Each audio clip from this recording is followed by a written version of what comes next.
संविधान की शपथ लेने वाले सभी माननीय सांसद, विधायक, मंत्री और जज ईमानदारी से बताएं कि जब एक सारे रिलीजन एक समान है, सारी किताबों में एक ही बात लिखी हुई है, तो कांवड़ यात्रा पे पत्थरबाजी क्यों होती है और बाकी लोगों की जो मजहबी यात्रा है उस पर पत्थरबाजी क्यों नहीं होती? आखिर क्या कारण है कि अमरनाथ यात्रा के लिए हजारों की संख्या में पुलिस लगाना पड़ता है, बाकी लोगों के लिए नहीं लगाना पड़ता? आखिर क्या कारण है कि मुंबई का सिद्धिविनायक मंदिर पुलिस के साए में है, पुलिस के घेरे में है, बगल में हजरत बल की दरगाह में तो पुलिस नहीं है? आखिर क्या कारण है कि अयोध्या में इतनी बड़ी मात्रा में पुलिस लगानी पड़ती है भगवान राम की जन्मभूमि की सुरक्षा के लिए? बाकी भारत में और भी जामा मस्जिद है और भी कई मस्जिदें हैं, वहाँ तो पुलिस नहीं लगानी पड़ती। आखिर क्या कारण है कि भगवान कृष्ण की जन्मभूमि मथुरा में इतनी पुलिस लगानी पड़ती है, बगल में ईदगाह है, वहाँ तो पुलिस लगाना नहीं पड़ता?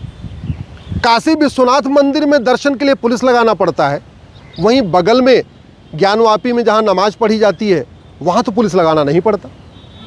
आखिर सारे रिलीजन एक समान है, मजहब नहीं सिखाता आपस में बैर रखना, गुरुकुल मदरसा एक समान है, तो फिर सारी की सारी पुलिस हिंदुओं के त्योहारों पे क्यों लगाना पड़ता है? और सारी पत्थरबाजी हिंदुओं के त्यौहार पे क्यों होती है? गणेश जी की शोभा यात्रा निकलती है, पत्थरबाजी होती है। शंकर जी की शिवरात्रि पे शोभा यात्रा निकलती है, पत्थरबाजी होती है। नवरात्रे में दुर्गा जी की शोभा यात्रा निकलती है, पत्थरबाजी होती है। जन्माष्टमी पे शोभा यात्रा निकलती है, पत्थरबाजी होती है। रामलीला में पत्थरबाजी होती है। यहाँ पे जब देवी जी का जागरण होता है वहाँ पत्थरबाजी हो जाती है, बाकी पत्थरबाजी क्यों नहीं होती? आखिर चर्चेस पे पत्थरबाजी क्यों नहीं होती? मस्जिद के ऊपर पत्थरबाजी क्यों नहीं होती? क्रिश्चियंस के जब त्यौहार मनाए जाते हैं, फेस्टिवल मनाए जाते हैं, तो वहाँ पुलिस इतनी ज़्यादा क्यों नहीं लगाना पड़ता? मुस्लिम्स के जब फेस्टिवल मनाए जाते हैं, उनका भी यात्रा निकलती है, उनकी भी जो है बहुत सारी चीज़ें ऐसी पब्लिक में होती हैं, तब पुलिस क्यों नहीं लगाना पड़ता? फिर वहाँ पत्थरबाजी क्यों नहीं होती? हिंदुओं के त्यौहार पे क्यों होती है? और अगर अभी ये स्थिति है तो 25 साल के बाद क्या स्थिति होगी? मैं हाथ जोड़ के कह रहा हूँ, एक बार इसको आप सोचना कि अगर बाइबल, कुरान, वेद, पुराण एक समान है तो हिंदुओं के त्यौहार पे पत्थरबाजी क्यों होती है, बाकी के त्योहारों पे पत्थरबाजी क्यों नहीं होती? अगर गुरुकुल, मदरसा, मिशनरी स्कूल, मॉन्टेसरी स्कूल एक समान है तो केवल हिंदुओं के त्योहारों पे पत्थरबाजी क्यों होती है? हिंदुओं की शोभा यात्रा में ही पुलिस क्यों लगाना पड़ता है, बाकियों में क्यों नहीं लगाना पड़ता? अगर वास्तव में सारे रिलीजन एक समान है, सब इक्वलिटी, जस्टिस सिखाते हैं, सब लिबर्टी, फ्रेटर्निटी सिखाते हैं, सब आपस में भाईचारा सिखाते हैं, तो हरियाणा के नूह और मेवात में कांवड़ यात्रा जब निकली है तो वहाँ पे इंटरनेट क्यों काटना पड़ा है? वहाँ पे इतनी बड़ी पुलिस क्यों लगानी पड़ती है? अमरनाथ यात्रा में सेना क्यों लगानी पड़ती है? तब तो सब जाएं, आराम से दर्शन करके आ जाए। मुझे लगता है जब इस बात को आप समझ लेंगे फिर आपको बहुत सारी समस्याओं का समाधान मिल जाएगा। भारत जिस खतरे में है आप जानते हैं, लेकिन आप शायद बोल नहीं रहे। आप केवल और केवल सांसद और विधायक बने रहने के लिए कड़वा सच बोलने से डरते हैं। आप केवल और केवल जानते सब हैं लेकिन बोलने से डरते हैं। कड़वी सच्चाई ये है, भारत बहुत तेज़ी के साथ विनाश की तरफ जा रहा है। भारत बहुत तेज़ी के साथ बर्बादी की तरफ जा रहा है। कभी हमारे पूर्वजों ने सोचा नहीं था कि अफ़गानिस्तान में ख़त्म हो जाएंगे, हिंदू, जैन, बौद्ध, सिख सब खत्म हो जाएंगे। कभी सोचा नहीं था, लेकिन ख़त्म हो गए। ब्राह्मण, क्षत्रिय, वैश्य, दलित सब खत्म हो गए, बौद्ध खत्म हो गए। दुनिया की सबसे बड़ी भगवान बुद्ध की मूर्ति तो अफ़गानिस्तान में ही थी, तोड़ दिया गया, खंड खंड कर दिया गया। कभी आपने सोचा कि भारत में सेकुलरिज्म क्यों चल रहा है? कभी आपने सोचा कि भारत में सबको बोलने की आज़ादी क्यों है? कभी आपने सोचा कि पाकिस्तान, सिंध में, मुल्तान में, जहाँ पूरा का पूरा बिजनेस व्यापार मारवाड़ी करते थे, अग्रवाल करते थे, माहेश्वरी करते थे, वो कहाँ चले गए? आखिर पाकिस्तान तो राजा भरत का ननिहाल था ना, माता कैकेयी आई थी। कहाँ गए वहाँ के हिंदू? कहाँ गए वहाँ के जैन? कहाँ गए वहाँ के बौद्ध? कहाँ गए वहाँ के सिख? अगर सारे रिलीजन एक समान है, सभी किताबों में एक ही बात लिखी है, गुरुकुल मदरसा एक समान है, बाइबल, कुरान और वेद पुराण एक समान है, तो फिर पाकिस्तान के हिंदू ख़त्म क्यों हो गए? अगर मज़हब नहीं सिखाता आपस में बैर रखना तो बांग्लादेश में हिंदुओं को क्यों भागना पड़ रहा है? अगर मज़हब आपस में प्रेमी सिखाता है, और संविधान equality before law, equal protection of law, सब लोग एक समान है, सबको फ्रीडम ऑफ रिलीजन है, अगर आप ये मानते हैं और सब लोग बड़ा अच्छा काम कर रहे हैं, तो मैं तो आपसे पूछ रहा हूँ कि बांग्लादेश में जो 30% हिंदू थे वो 5% क्यों हो गए, 25% कहाँ चले गए? मालदीव के हिंदू कहाँ चले गए, ख़त्म क्यों हो गए? कश्मीर के हिंदू कहाँ चले गए? एक बात याद रखिएगा, महाराजा रणजीत सिंह जी ने कभी सोचा नहीं था कि पंजाब का विभाजन होगा, लेकिन पंजाब का विभाजन हुआ। और महाराजा रणजीत सिंह के समय में पूरे पंजाब में लगभग बराबर मात्रा में सिख थे। जो पंजाब भारत में है वहाँ पे अभी भी सिख हैं, लेकिन जो पंजाब पाकिस्तान में है वहाँ के सिख ख़त्म हो गए। ननकाना साहब में भी सिख नहीं बचे हैं, बाकी और पूरे पंजाब में तो छोड़ दीजिए।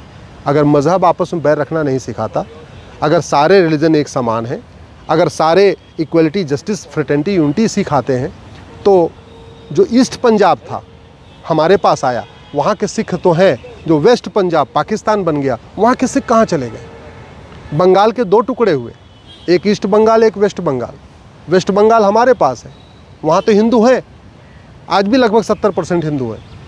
लेकिन ईस्ट बंगाल, वहाँ पे भी 70% हिंदू थे। जो बांग्लादेश बन गया, पाकिस्तान बन गया, वहाँ के हिंदू कहाँ चले गए?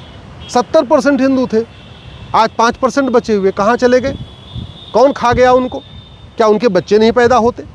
क्या उनकी बहन बेटियां बाज थी जो बच्चे नहीं हुए? क्या लड़के नपुंसक थे जो बच्चे नहीं हुए? क्यों नहीं? ख़त्म कैसे हो गए? मैं माननीय सांसदों, विधायकों, मंत्रियों और जजों से हाथ जोड़ के कह रहा हूँ, शुतुरमुर्ग बनने से कोई फ़ायदा नहीं होगा, बड़ी बड़ी बातें करने से कोई फ़ायदा नहीं होगा। भारत सिकुड़ रहा है, भारत घट रहा है और भारत लगातार कमज़ोर होता जा रहा है। ये हाईवे, एक्सप्रेसवे और जो दुनिया भर की विकास की बातें हैं ना, अगर विकास करने से शांति आती तो फ्रांस नहीं जलता, विकास करने से शांति आती तो यूरोप नहीं जलता, विकास करने से शांति होती तो दुनिया में अराजकता नहीं फैलती। आपको इस बात को समझना पड़ेगा। और एक बात आप ये भी ध्यान रखिए, सबसे ज़्यादा खतरे में भारत इसलिए है क्योंकि दुनिया के सबसे ज़्यादा मदरसे भारत में है, दुनिया की सबसे बड़ी जमात का हेडक्वार्टर भारत में है, दुनिया में सबसे ज़्यादा लफ्ज़ जिहाद भारत में हो रहा है, दुनिया में सबसे ज़्यादा लैंड जिहाद भारत में हो रहा है, दुनिया में सबसे ज़्यादा धर्मांतरण भारत में हो रहा है, दुनिया में सबसे ज़्यादा घुसपैठिए भारत में रहते हैं, दुनिया में सबसे ज़्यादा जनसंख्या विस्फोट भारत में हो रहा है, दुनिया में सबसे ज़्यादा विदेशी फंडिंग भारत में हो रही है, दुनिया में सबसे ज़्यादा अराजकता भारत में फैलाई जा रही है। 1000 बेटियां पर डे लफ्ज़ जिहाद का शिकार हो रही हैं, ये दुनिया में कहीं नहीं होता। 1500 हिंदू परिवार पर डे कन्वर्ट हो रहे हैं, ये दुनिया में कहीं नहीं होता। दुनिया में सबसे ज़्यादा ड्रग का कारोबार भारत में चल रहा है, दुनिया में सबसे ज़्यादा हलाल जिहाद भारत में चल रहा है। जिस तरीके से भारत को बर्बाद करने की पूरी योजनाबद्ध तरीके से तैयारी चल रही है, और अगर आप लोग शांत रहे तो याद रखिएगा 20 से 25 साल के बाद भारत एकाएक कोलैप्स हो जाएगा। पेड़ कितना भी बड़ा हो, अगर एक एक टहनी काटते रहिए तो एक दिन पेड़ सूख जाता है। तालाब कितना भी बड़ा हो, रोज़ उसमें से एक एक ड्रम पानी निकालते रहिए तो तालाब सूख जाएगा। ऐसे ही जो आप कहते हैं ना, कुछ बात है कि हस्ती मिटती नहीं हमारी, ये झूठ है, ये फ्रॉड है। हस्ती भी मिटी है, बस्ती भी मिटी है। अफ़गानिस्तान में भी हस्ती बस्ती मिट गई, पाकिस्तान में भी हस्ती बस्ती मिट गई, बांग्लादेश में भी हस्ती बस्ती मिट गई, मालदीव में हस्ती बस्ती मिट गई, कश्मीर में हस्ती बस्ती मिट गई, बांग्लादेश के बॉर्डर के ज़िलों से हस्ती बस्ती मिट गई, असम के बॉर्डर के ज़िलों से हस्ती बस्ती मिटी है, नागालैंड, मेघालय, मिज़ोरम से हस्ती बस्ती मिट गई है, भारत के 9 राज्यों से हस्ती बस्ती मिट गई है, 800 ज़िलों में से 200 ज़िलों में हस्ती बस्ती मिट गई है, 6000 तहसीलों में से 1500 तहसीलों में हस्ती बस्ती मिट गई है। और अभी भी अगर नियम कानूनों को नहीं बदला गया, अभी भी जस्टिस विद इन ईयर लागू नहीं किया, अभी भी समान शिक्षा, समान नागरिक संहिता लागू नहीं किया, अभी भी अगर हमने लफ्ज़ जिहाद, लैंड जिहाद, धर्मांतरण जिहाद, घुसपैठ जिहाद के खिलाफ कठोर कानून नहीं बनाया, अभी भी अगर हमने कानून विदेशी फंडिंग को ख़त्म नहीं किया, भारत के अंदर जो ब्लैक मनी जनरेट हो रही है अगर इसको हमने नहीं रोका, ड्रग का कारोबार नहीं रोका, तो 25 साल के बाद भारत बर्बाद हो जाएगा। 1947 में किसी ने सोचा नहीं था भारत के 2 टुकड़े होंगे, और हुए। ऐसे 2047 के बारे में कोई सोच नहीं रहा।